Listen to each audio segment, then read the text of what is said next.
شجاعت Khan, Serena کو حرم سرا میں پہنچا کر طبیب خاص سے کہہ دے کہ وہ اس بچی کے علاج میں کوئی کسر نہ اٹھا رکھے، اب یہ والی میسور کی بیٹی ہے۔ شجاعت خان راجہ کرشنا اور ونود کمار کے خلاف اپنے چہرے پر نفرت و غضب کے کئی رنگ سجائے تیز قدموں کے ساتھ دربار عام سے نکل کر حرم سرا کی طرف چلا گیا۔ شجاعت خان کے جاتے ہی حیدر علی دوبارہ تخت پر جلوہ افروز ہوا اور راجہ کرشنا کو مخاطب کر کے کہنے لگا، اگر ونود کمار آپ کا حقیقی بھانجا نہیں تو پھر سریتا دیوی آپ کے محل کے تہہ خانے میں کس لیے قید کی گئی ہے؟ راجہ کرشنا کے پاس والی میسور کے اس سوال کا کوئی جواب نہیں تھا۔ انتہائی عیار اور جھوٹا ہونے کے باوجود وہ اس حقیقت کو جھٹلانے سے عاجز رہا۔ پھر بڑے دربار میں چند برہمنوں نے گواہی دی کہ ونود کمار مہاراج کا حقیقی بھانجا ہے، اس کا باپ بچپن میں مر گیا تھا، اس لیے راجہ کرشنا ہی نے اس کی پرورش کی ہے۔ ان شہادتوں کے بعد رسوائی کے خوف سے راجہ کرشنا کا چہرہ مسخ ہو گیا اور اس نے کسی مجرم کی طرح گردن جھکائی۔ جب ریاست کے ذہین ترین جاسوس تمہارا سراغ لگانے میں ناکام ہو گئے تھے تو تم پر ایسی کیا قیامت گزری کہ تم لوگ اعتراف کرنے پر مجبور ہو گئے؟ نواب حیدر علی دوبارہ ونود سے مخاطب ہوا، میں کل رات پرسکون نیند سو رہا تھا کہ اچانک مجھے اٹھ جانا پڑا۔ ونود کمار کی آنکھوں سے آنسو جاری تھے اور وہ لڑکھڑاتی ہوئی زبان میں اعتراف جرم کی وجہ بیان کر رہا تھا۔ مجھے ایسا محسوس ہوا کہ جیسے کسی نادیدہ ہاتھ نے میرے دماغ میں جلتی ہوئی سلاخ اتار دی ہے۔ میں تکلیف کی شدت سے چیخنے لگا۔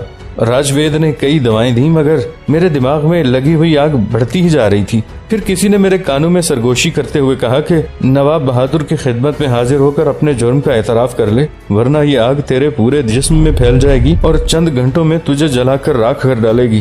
پورے دربار پر سناٹا طاری تھا مگر حیدر علی کے دماغ میں آندھیاں سی چل رہی تھیں۔ آج ایک بار پھر والی میسور کو سید صاحب کی روحانی طاقت کا اندازہ ہو گیا۔ جہاں حکومت کے بے شمار وسائل ناکارہ اور بے اثر ثابت ہو چکے تھے، وہاں ایک فقیر بے سر و سامان کا درویشانہ عمل کام آیا۔ اگر سید صاحب کی دعائیں شامل حال نہ ہوتی تو ساری زندگی پنڈت موہن داس کے قاتلوں کا سراغ نہ ملتا اور ہندو رعایا کی نظر میں حیدر علی جیسے منصف مزاج حکمران کی عزت ہمیشہ کے لیے داغدار ہو کر رہ جاتی۔ سید صاحب نے وہ آہنی میخیں اپنے مکان کے آنگن میں ٹھونکیں مگر ان کا ہدف وہ قاتل نوجوان تھے جنہیں راجہ کرشنا کی سرپرستی حاصل تھی اور جو مضبوط ترین پناہ گاہوں میں روپوش تھے۔ فرط عقیدت سے حیدر علی کی آنکھیں بند ہو گئیں اور وہ غائبانہ طور پر سید صاحب کا شکریہ ادا کرنے لگا۔ ونود کمار کے بعد ان 15 نوجوانوں نے بھی سر دربار اعتراف کیا کہ وہ بھی اسی تکلیف دہ حالت سے دوچار تھے۔ اب تم کیا محسوس کر رہے ہو؟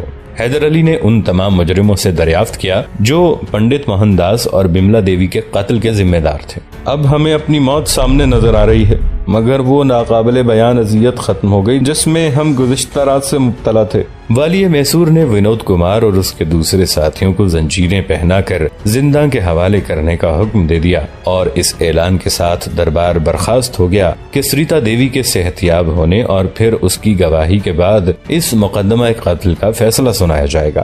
مجیدہ بیگم، فاطمہ بیگم اور حرم سرا کی دوسری خواتین سریتا کی حالت زار دیکھ کر بہت اداس تھی۔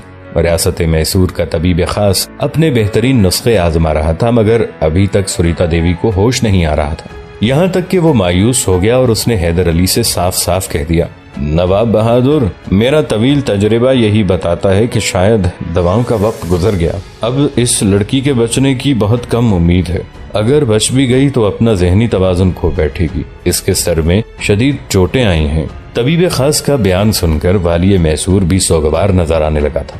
حیدر علی کچھ دیر تک سریتا کے سراہنے کھڑا رہا، پھر طبیب خاص کو علاج جاری رکھنے کا حکم دے کر سید صاحب کی خدمت میں حاضر ہوا۔ آپ کی دعاؤں سے قاتل خود ہی عدالت میں چلے آئے مگر سریتا کی طبیعت بہت خراب ہے۔ طبیب نے اس کی زندگی سے مایوسی ظاہر کی ہے۔ طبیب کون ہوتا ہے انسانی زندگی اور موت کے بارے میں کوئی فیصلہ کرنے والا؟ سید صاحب اچانک برہم نظر آنے لگے تھے۔ اور نواب، خود تم نے بھی مجھے اطلاع دینے میں اتنی دیر کر دی، کیا تم اس حقیقت کو فراموش کر بیٹھے کہ سریتا سے میرا بھی کوئی رشتہ ہے؟ مجھے اسی وقت اس کے پاس لے چلو۔ نواب حیدر علی نے اب اس کوتاہی پر شدید ندامت کا اظہار کیا۔ پھر کچھ دیر بعد والی میسور اٹھ کر کھڑا ہوا اور اپنی سواری میں سید صاحب کو لے کر راج محل پہنچا۔ سریتا بدستور بے ہوش تھی اور طبیب خاص بہت زیادہ پریشان نظر آ رہا تھا۔ سید صاحب نے آگے بڑھ کر سریتا کا ہاتھ اپنے ہاتھ میں لے لیا۔ پھر وہاں موجود سب لوگوں نے دیکھا کہ سید اکرام بخاری رو رہے تھے۔ سریتا کی بازیابی کی خبر سن کر ٹیپو سلطان بھی راج محل چلا آیا تھا اور اس وقت اس لڑکی کی تیمارداری میں مصروف تھا جس سے ملاقات پر حیدر علی نے سخت پابندی عائد کر دی تھی۔ ٹیپو سلطان کو محل میں موجود پا کر والی میسور نے بیٹے سے ناخوشگوار لہجے میں سوال کیا تھا، تم یہاں کیوں چلے آئے؟ کیا تمہیں اپنی ذمہ داریوں کا احساس نہیں؟ بابا محترم، میں اپنے فرائض سے غافل نہیں ہوں، مگر سریتا کی عیادت اور تیمارداری بھی میرا فرض ہے اور قرض بھی۔ ٹیپو نے سر جھکاتے ہوئے والی میسور کو جواب دیا تھا، میں نواب بہادر سے درخواست گزار ہوں کہ مجھے اس وقت تک محل میں ٹھہرنے کی اجازت دی جائے جب تک سریتا صحتیاب نہیں ہو جاتی۔ حضور والا کو یاد ہوگا کہ ایک بار میں 20 دن تک شدید بخار میں مبتلا رہا تھا اور سریتا نے مسلسل رات بھر جاگ کر میری خدمت کی تھی۔ آج میں اس کا قرض اتارنا چاہتا ہوں۔ بیٹے کا جواب سن کر حیدر علی خاموش ہو گیا تھا اور اب ٹیپو سلطان بڑے افسردہ لہجے میں سید صاحب سے التجا کر رہا تھا، استاد گرامی، سریتا کو آپ کی دعاؤں کی بہت ضرورت ہے۔ سید صاحب نے ایک نظر ٹیپو کی طرف دیکھا اور اپنا ہاتھ سریتا کے سر پر رکھ دیا۔ اے اللہ، اگر تیری مشیت میں اس بچی کا وقت پورا ہو چکا ہے تو اسے وقت اپنے پاس بلا لے، اور اگر تو اپنی نام لیوا کو مزید زندہ رکھنا چاہتا ہے تو پھر اسے تماشا نہ بنا۔ تجھے تیرے عزت و جلال کی قسم اس بے سہارا لڑکی کو آبرو مندانہ زندگی عطا کر۔ یہ کہہ کر سید صاحب نے سریتا کی پیشانی پر اپنے ہونٹ رکھ دیے۔ دیکھنے والوں نے دیکھا کہ سید صاحب کے آنسو سریتا کے رخساروں پر بہ رہے تھے۔ اے جانے بے قرار، میں اللہ سے تیرے سکون دل کے لیے دعا کروں گا، مگر اس دنیا فانی میں سکون دل کہاں۔ یہ کہہ کر سید صاحب کمرے سے جانے لگے تو حیدر علی بھی ان کے پیچھے پیچھے باہر نکلا اور سرگوشی کے انداز میں عرض کرنے لگا، اب میں ان آہنی میخوں کا کیا کروں؟ وہ ابھی تک دربار عام میں میرے تخت کے پائے کے نیچے رکھی ہوئی ہیں، انہیں دریائے کاویری میں غرق کر دو۔ سید صاحب نے چلتے چلتے کہا، اب ان کی ضرورت باقی نہیں رہی۔ سید صاحب کے جانے کے بعد جب حیدر علی نے آہنی میخوں کو دیکھا تو حیرت زدہ ہو گیا۔ اب ان کی اصلی رنگت نمایاں ہو گئی تھی اور کپڑے پر خون کا ہلکا سا نشان بھی موجود نہیں تھا۔ والی میسور کے دل میں خیال آیا کہ وہ آہنی میخوں کو شجاعت خان کے ذریعے دریا برد کرا دے، مگر یہ سوچ کر رک گیا کہ کہیں اس کے اور سید صاحب کے درمیان رازداری کی شرط مجروح نہ ہو جائے۔ دوسرے دن سریتا کو ہوش آیا تو ٹیپو سلطان اس کے قریب موجود تھا۔ ولی عہد سلطنت کو اپنے سامنے پا کر سریتا گھبرا گئی۔ کنور، آپ یہاں؟ اس نے بستر پر اٹھ کر بیٹھنا چاہا اور اس کی کوشش میں اس کے زخموں کے منہ کھل گئے۔ مجھے یہاں کون لایا؟ میں تو راجہ کرشنا کی قید میں تھی۔ ٹیپو سلطان نے سریتا کو اس اندوہناک واقعے کی تمام تفصیلات سے آگاہ کیا، مگر یہ نہیں بتایا کہ پنڈت موہن داس اور بملا دیوی کو قتل کیا جا چکا ہے۔ تم 2 روز سے بے ہوش تھی۔ ٹیپو اپنے لہجے کی خلش کو سریتا سے پوشیدہ نہ رکھ سکا۔ کیا آپ بھی یہاں موجود تھے کنور؟ سریتا نے ٹیپو سے ایک عجیب سا سوال کر ڈالا تھا۔ شدت جذبات سے اس کی آواز کانپ رہی تھی۔ پھر میں کہاں ہوتا؟ ٹیپو کو خود بھی سریتا سے بے پناہ انسیت تھی، مگر وہ عورت و مرد کی اس روایتی محبت سے بہکا نہ تھا جسے محلات شاہی میں امیرزادوں کی تفریح طبع کے لیے ایک دلچسپ تماشا سمجھا جاتا تھا۔ اس لیے ولی عہد میسور انتہائی بے باک لہجے میں بول رہا تھا، اپنے ساتھی کو بلاؤں کے گرداب میں چھوڑ کر کہاں جاتا؟ ساتھی کا لفظ سن کر سریتا پر عجیب سی کیفیت طاری ہو گئی تھی۔ تم بھی 2 راتوں سے جاگ رہے ہو کنور؟ سریتا کی پوشیدہ آرزو بالآخر ہونٹوں پر آ کر مچل گئی۔ ٹیپو سلطان نے اپنے سر کو اسبات میں چنبش دی۔ ولی عہد میسور کی آنکھوں میں جذبوں کی سچائی اور پاکیزگی موجزن تھی۔ میں کنور، میں بامراد ہوئی، بس کنور میں بامراد ہوئی۔ سریتا کی آنکھوں سے اشکوں کا آبشار ابل پڑا۔ ان 2 راتوں کے بدلے میں قیامت تک سرشار رہوں گی۔ پھر جب سریتا کے ہوش میں آنے کی خبر حیدر علی تک پہنچی تو وہ اپنی درباری مصروفیات ترک کر کے اس مظلوم لڑکی کی عیادت کے لیے راج محل پہنچا اور اپنی بے پناہ محبت کا اظہار کیا۔ سریتا چند روز میں اس قابل ہو گئی کہ دربار عام میں حاضر ہو کر اپنے اوپر کیے جانے والے مظالم کی رودات بیان کر سکے۔ پیشوائے پونا راجہ کرشنا اور سرنگا پٹم کے تمام مذہبی رہنما اگلی نشستوں پر بیٹھے تھے اور پورا دربار حاضرین سے بھرا ہوا تھا۔ سب لوگ موہن داس اور بملا دیوی کے مقدمہ قاتل کا فیصلہ سننے کے لیے بے چین تھے۔ تخت کے نیچے دائیں جانب تمام مجرم زنجیریں پہنے کھڑے تھے۔ سریتا دیوی آہستہ آہستہ چلتی ہوئی والی میسور کے قریب پہنچی اور بڑے باوقار لہجے میں اہل دربار کو مخاطب کرتے ہوئے بولی، میں پنڈت موہن داس کی بیٹی سریتا ہوں۔ میرے باپ اور دادی کو ایک سازش کے تحت قتل کر دیا گیا۔ کاش ایسا نہ ہوتا۔ راجہ کرشنا کے حکم پر مجھے یتیم خانے سے اغوا کیا گیا۔ اور مذہب کے جرم پر وہ سزا دی گئی کہ اب میرے پورے جسم پر زخموں کی لالہکاری کے سوا کچھ نہیں۔ جب دشمنوں کے بازو شل ہو گئے اور وہ ایک کمزور لڑکی کو اس راستے سے ہٹا نہ سکے تو راجا کرشنا کے بھانجے ونود نے مجھے بے آبرو کرنا چاہا، مگر جس کی خاطر میں نے باپ دادا کا مذہب چھوڑا اسی ذات نے میری دستگیری کی، اور وہ ذات اللہ کے سوا کوئی نہیں۔ نواب بہادر پر یہ سنگین تہمت ہے کہ وہ جبرن ہندوؤں کو مسلمان بنا رہے ہیں۔ میں نے ان جیسا اعلیٰ ظرف حکمران نہیں دیکھا۔ میرے باپ کی مثال پورے سرنگا پٹم کے سامنے ہے کہ ایک گمنام براہمن کو بڑے پجاری کے منصب تک پہنچایا اور ہندو دھرم کے معاملات میں کبھی مداخلت نہیں کی۔ وہ خود ایک باکردار انسان ہے، اس لیے ہر باکردار شخص کو عزیز رکھتے ہیں۔ سریتا دیوی کا بیان سن کر پیشوائے پونا کے نمائندے مطمئن نظر آنے لگے، مگر راجا کرشنا کا چہرہ مسخ ہو گیا۔ کچھ دیر تک دربار میں سناٹا طاری رہا، پھر یکایک حیدر علی کی باروب آواز گونجی۔ اگر میں تلوار اور طاقت کا استعمال کرتا تو اب تک مہاراج کرشنا کی چتا پھونکی جا چکی ہوتی اور ان کے اہلیان خاندان سرنگا پٹم کی گلیوں میں بھیک مانگتے پھر رہے ہوتے، لیکن میں نے ایسا نہیں کیا۔ عزت داروں کو عزت دی اور ذلیلوں کو معاف کر دیا۔ پھر بھی مجھ سے گلا ہے تو بس انصاف کے تقاضے پورے کرنے کے لیے مہاراج کو پھانسی پر لٹکا سکتا ہوں، کیونکہ موہن داس کے قتل کے سلسلے میں یہی بنیادی مجرم ہیں اور سب کچھ انہی کی شے پہ ہوا ہے۔ اہل دربار کو اپنی سانسیں رکتی ہوئی سی محسوس ہونے لگیں۔ آج والی میسور کی حالت غضب ہی کچھ اور تھی۔ آپ کھڑے ہو جائیں۔ مختصر سے وقفہ سکوت کے بعد حیدر علی راجا کرشنا سے مخاطب ہوا، اور اسی وقت میرے دربار سے نکل جائیں۔ ایک جھوٹے منافق اور بدکار شخص کی یہی سزا ہے کہ وہ جب تک زندہ رہے اور جس راستے سے گزرے لوگ اسے دیکھ کر بے ساختہ پکار اٹھیں کہ وہ جا رہا ہے راجا کرشنا، جس کی زندگی نواب حیدر علی خان کی دی ہوئی بھیک سے زیادہ کچھ نہیں۔ راجا کرشنا پسینے میں نہایا ہوا لڑکھڑاتے قدموں کے ساتھ دربار سے نکل گیا۔ راجا کے جاتے ہی حیدر علی نے ونود کمار اور اس کے 15 ساتھیوں کو موت کی سزا سنا دی۔ ابھی والی میسور کے الفاظ کی گونج باقی تھی کہ ایک شکستہ حال عورت چیختی ہوئی دربار میں داخل ہوئی۔ نواب بہادر، مجھ پر رحم کیجیے، اس کے بغیر میں زندہ نہیں رہ سکوں گی۔ وہ غمزدہ عورت ونود کمار کی ماں تھی جو والی میسور سے اپنے بیٹے کی زندگی مانگ رہی تھی۔ ہم سے ہماری حیثیت کے مطابق مانگ اور وہ سوال نہ کر جسے ہم پورا نہ کر سکیں۔ حیدر علی نے سوالی عورت کو سختی سے ڈانٹ دیا۔ جس روز ہم نے ٹیپو سلطان کے جسم پر اپنے ہاتھ سے تازیانے لگائے تھے اس روز یہ بات طے ہو چکی تھی کہ کسی بھی مجرم کو معاف نہیں کیا جائے گا۔ تیرے بیٹے کی جگہ اگر ولی عہد سلطنت بھی ہوتا تو ہم اس کے قتل کا حکم جاری کرتے۔ ریاست کے سپاہی ونود کمار کی ماں کو کھینچ کر دربار سے باہر لیے جا رہے تھے اور وہ بیوہ عورت بڑے دردناک انداز میں بین کر رہی تھی۔ آخر سریتا دیوی خاموش نہ رہ سکی اور والی میسور سے درخواست کرنے لگی، نواب بہادر، ایک ماں کو اس کا بیٹا واپس کر دیجئے۔ میں اپنے باپ اور دادی کے قاتلوں کو معاف کرتی ہوں، اب ان لوگوں کی طرف میرا کوئی حساب نہیں ہے۔ بڑی عجیب التجا تھی جسے سن کر حیدر علی بھی سناٹے میں آ گیا تھا۔ انجام کار والی میسور کو اپنا فیصلہ بدلنا پڑا۔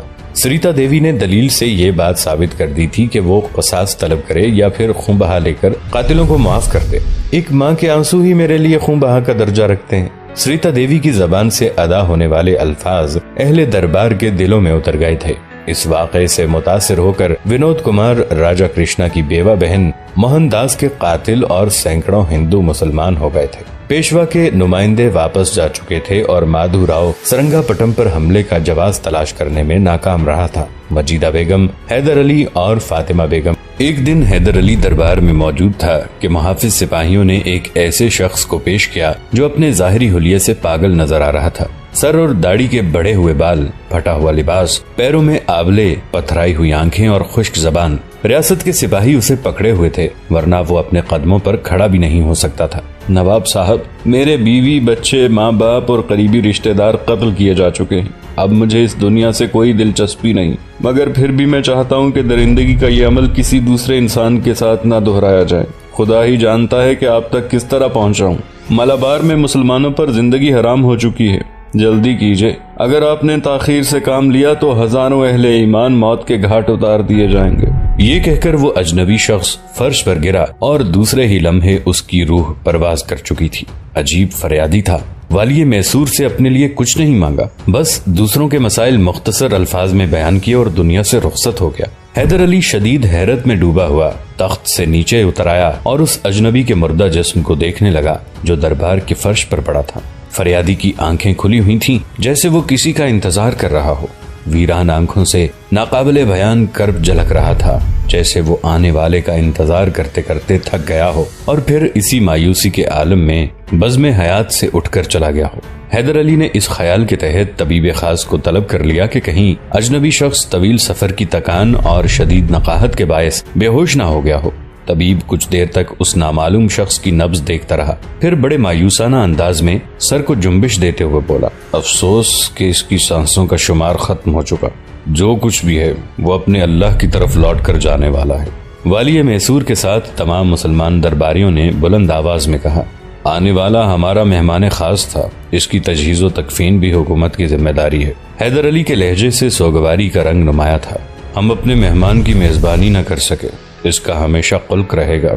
حیدر علی اجنبی کے جنازے میں شریک ہوا اور سید صاحب سے نماز پڑھانے کے لیے درخواست کی۔ اجنبی کی میت میں سرنگا پٹم کے تمام امراء اور ہزاروں مسلمانوں نے اس طرح شرکت کی کہ جیسے ریاست میسور کی کوئی بہت معزز و محترم شخصیت دنیا سے اٹھ گئی ہو۔ اجنبی کی تدفین کے بعد نواب حیدر علی سید صاحب کے ہمراہ ان کے مکان پر پہنچا اور پورا واقعہ سنانے کے بعد عرض کرنے لگا، اگرچہ فرشتہ اجل کی مداخلت نے اجنبی کی گفتگو کا سلسلہ منقطع کر دیا، مگر پھر بھی وہ ہم لوگوں کو اتنا ضرور سمجھا گیا ہے کہ ملابار کے مسلمان ہندوؤں کے مظالم کے شکار ہیں اور ان پر عرصہ حیات تنگ ہو چکا ہے۔ یہ کہہ کر والی میسور سید صاحب کی طرف دیکھنے لگا۔ سید صاحب کا نورانی چہرہ دھواں ہو کر رہ گیا تھا اور وہ شدید اذیت میں مبتلا نظر آ رہے تھے۔ میں اس سلسلے میں آپ کے مشوروں کا محتاج ہوں۔ حیدر علی کا لہجہ اداس تھا، عمر سلطنت میں میرے مشورے تمہارے کیا کام آئیں گے؟ سید صاحب نے نہایت سادگی کے ساتھ جواب دیا، یہ سیاسی مسئلہ نہیں، میرا اور آپ کا درد مشترک ہے۔ والی میسور کی اداسی کچھ اور بڑھ گئی تھی۔ سب کچھ جانتا ہوں مگر پھر بھی کوئی مشورہ دیتے ہوئے ڈرتا ہوں۔ اچانک سید صاحب محتاط لہجے میں گفتگو کرنے لگے تھے، آخر آپ کو کس بات کا ڈر ہے؟ نواب حیدر علی نے سید صاحب کے اس تکلف پر حیرت کا اظہار کرتے ہوئے کہا، آپ کی زبان مبارک سے ادا ہونے والا ہر لفظ میرے لیے حکم کا درجہ رکھتا ہے۔ یہ تمہاری اعلیٰ ظرفی ہے کہ ایک فقیر بے سر و سامان کو اتنی اہمیت دیتے ہو، مگر پھر بھی میرا یہ منصب نہیں ہے کہ میں حکومت کو کوئی مشورہ دے سکوں۔ سید صاحب کا لہجہ نہایت مشفقانہ تھا، لیکن پھر بھی وہ اس موضوع پر گفتگو کرتے ہوئے کچھ گریزوں سے نظر آ رہے تھے۔ ہو سکتا ہے کہ میں تم سے ملابار کے مسلمانوں کی مدد کے لیے کہوں اور تم میری بات مان بھی لو، مگر اچانک صورتحال بگڑ جائے تو پھر تم اپنے اس نقصان کا ذمہ دار مجھے ٹھہرانے لگو، یا پھر تمہارے عمرائے سلطنت چیختے پھریں کہ اس ناکارہ بوڑھے نے ہمیں تباہ کرا دیا۔ یہ کیسے ممکن ہے سید محترم؟ حیدر علی کا لہجہ پرجوش تھا، میں تو ایسا نہیں سمجھتا۔ سید اکرام بخاری کچھ دیر تک خاموش بیٹھے رہے، پھر بہت آہستہ لہجے میں فرمانے لگے، نواب میری بات ہمیشہ یاد رکھنا کہ دنیاوی سیاست ایک خالص تجارت ہے، اور اس تجارت میں اہل دنیا زیاں کی طرف نہیں دیکھتے، ان کی نظریں ہمہ وقت سود پر مرکوز رہتی ہیں۔ سیاست کے اسی اصول کے مطابق ملابار کے مسلمانوں کی مدد کو جانا بظاہر ایک خسارے کا سودا ہے۔ اگر تم نقصان کا یہ سودا کرنا ہی چاہتے ہو تو اپنے ہم مذہبوں کی خبرگیری کے لیے چلے جاؤ، ورنہ کون قتل ہوا، کس کا گھر جلا اور کس کی آبرو ریزی ہوئی، یہ سب عام سی باتیں ہیں، اور عام باتوں پر اہل اقتدار زیادہ دھیان نہیں دیتے۔ اتنا کہہ کر سید صاحب والی میسور کی طرف بہت غور سے دیکھنے لگے۔ وہ گہری نظروں سے نواب حیدر علی کے تاثرات کا جائزہ لے رہے تھے۔ یکایک حیدر علی کے چہرے کا رنگ بدل گیا اور وہ گھبرا کر سید صاحب کی طرف دیکھنے لگا۔ یہ آپ فرما رہے ہیں؟ والی میسور کو اپنی سماعت پر شبہ ہونے لگا تھا۔ ہاں، یہ میرے ہی الفاظ ہیں اور میں جو کچھ کہہ رہا ہوں اہل اقتدار اس کی نفی نہیں کر سکتے۔ سید صاحب کے لہجے میں غیر معمولی ٹھہراؤ تھا۔ آنے والا کیوں آیا اور بھیجنے والے نے اسے تمہارے پاس کیوں بھیجا، میں یہ نہیں جانتا۔ میری ذاتی حیثیت بس اتنی سی تھی کہ مرنے والے کی نماز جنازہ پڑھا دوں اور اس کی مغفرت کے لیے مولائے کائنات کی بارگاہ کرم میں اپنے گنہگار ہاتھوں کو پھیلا دوں۔ میرے بوڑھے جسم میں اتنی طاقت نہیں ہے کہ سرنگا پٹم سے نکل کر مالابار چلا جاؤں اور قاتل ہندوؤں کے ہجوم سے پوچھوں کہ تم نے بے جرم و خطا ایک مسلمان کو کیوں ہلاک کر ڈالا۔ نواب حیدر علی خان بہادر، میں اکرام بخاری ایک بہت کمزور انسان ہوں۔ جب خود اپنے بھائیوں کے غموں کا ازالہ نہیں کر سکتا تو تمہیں کیا مشورہ دوں؟ آج سید صاحب اس قدر عجیب انداز میں گفتگو کر رہے تھے کہ حیدر علی سناٹے میں آ گیا تھا۔ بہت دیر تک اس پر سکتہ ستاری رہا، پھر وہ آہستہ سے بولا، میں اپنے بھائیوں کی مدد کو جاؤں گا۔ دوستو، آج کے لیے اتنا ہی۔ اسی کہانی کی اگلی قسط کے ساتھ بہت جلد حاضر ہوں گے۔ نیچے کامنٹ سیکشن میں اپنی رائے کا اظہار ضرور کیجیے گا۔ ہمارے اس چینل کو سبسکرائب کر کے نیچے موجود بیل آئیکن کو بھی ضرور کلک کیجیے گا۔